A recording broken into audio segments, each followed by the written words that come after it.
अगले दिन सुबह उठने के बाद सरला जी ने माही को बताया कि कल रात को वह जो पार्लर में तैयार होने के गई थी, उस पार्लर वाले की कल रात को मौत हो गई।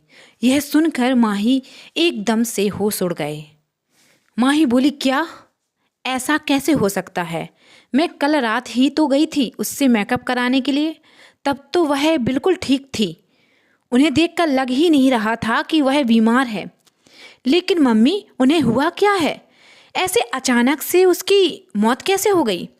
वहाँ खड़ी एक औरत बोली, पता नहीं बेटा, कैसे हुआ वह सब समझ नहीं आ रहा। जाने लोग कैसी कैसी बातें कर रहे हैं, पर ऐसा लग रहा है जैसे किसी ने उस लड़की को मारा है, किसी ने कत्ल कर दिया है उसका।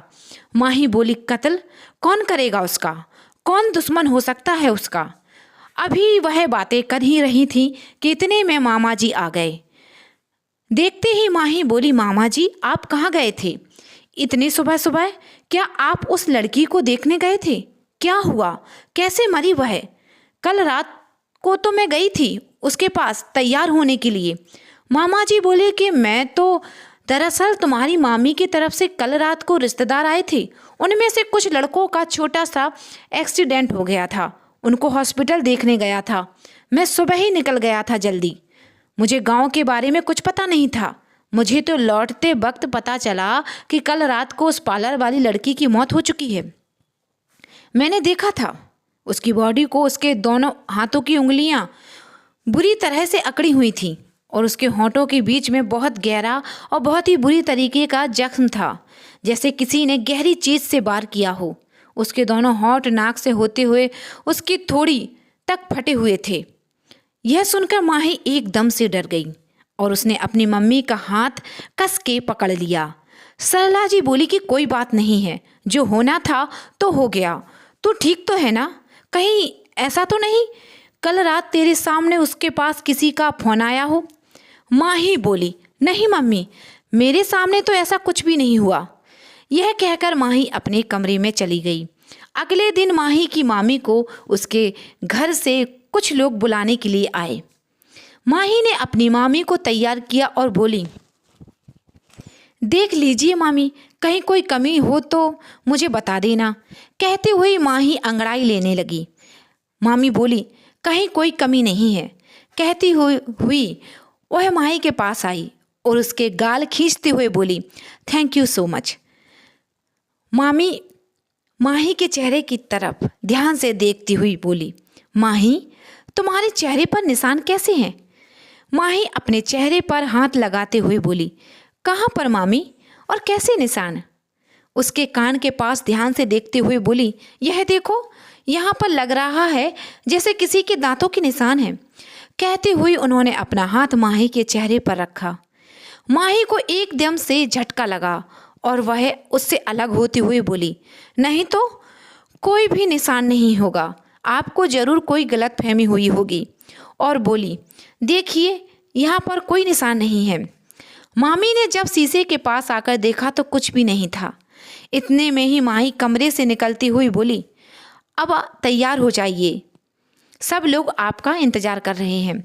माही के जाने के बाद मामी सोचने लगी कि क्या यह मेरा वहम था? शायद हो भी सकता है, नींद अच्छे से नहीं हुई पूरी इस वजह से। शाम के वक्त माही अपनी मम्मी के पास आकर बोली, मम्मी हम लोग अपने घर कब जाएंगे? सरला जी परेशान होती हुई बोली, बेटा मैं सोच रही थी कि कल तेरे मामी के आने के बाद ही हम लोग निकल जाते हैं, लेकिन कहते कहते वह चुप हो गई। माही बोली, लेकिन क्या मम्मी? सरला जी, मामी की तबीयत बहुत ज़्यादा खराब है, उसे बहुत तेज बुखार है, इसलिए वह अभी कुछ दिन नहीं आ पाएगी। यह सुनकर माही दबी सी मुस्कुराहट में मुस्कुराते हुए अपने कमरे में चली गई। माही के कमरे में आते ही दरवाज़ा अपने आप बंद हो गया और कमरे में चारों तरफ एक भीगी भीगी खुशबू महकने लगी। एक ठंडी हवा के साथ माही के बाल लहराने लगे। उसकी लटें उसके चेहरे पर जैसे पकड़म पकड़ाई का खेल खेल रही थीं। माही को महसूस हुआ किसी ने पीछे से आकर उसे अपनी बाहों में भर लिया हो और उसकी गर्दन पर अपना चेहरा रखते हुए अपने हाथों से उसकी लटें संभाल रहा हो। माही मदहोश होकर अपने आप में ही शर्मा रही थी।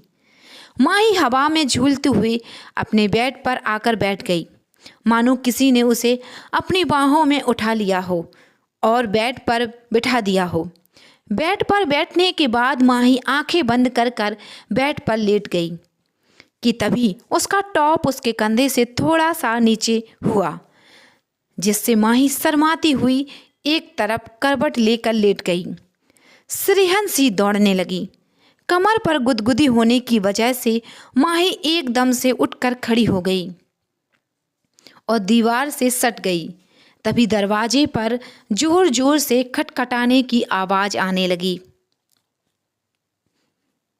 माही बिस्तर में से उठी और आंखें मलती हुई दरवाजा खोला तो सामने सरला जी डरी हुई सी खड़ी थीं। उनको ऐसे देख माही बोली, क्या हुआ मम्मी? आपको इतना पसीना क्यों आ रहा है? आप इतना डरी हुई सी क्यों लग रही हैं? कुछ हुआ है क्या? सरला जी बोली, बेटा वो बाहर। माही बोली, क्या हुआ बाहर? पहले आप गहरी सांस लीजिए, रिलैक्स कीजिए, फिर बताइए क्या हुआ है। सरला जी के पीछे से आवाज आई, हम बताते हैं क्या हुआ है। उन लोगों को देखते हुए माही हैरान होती हुई बोली, आप लोग यहाँ?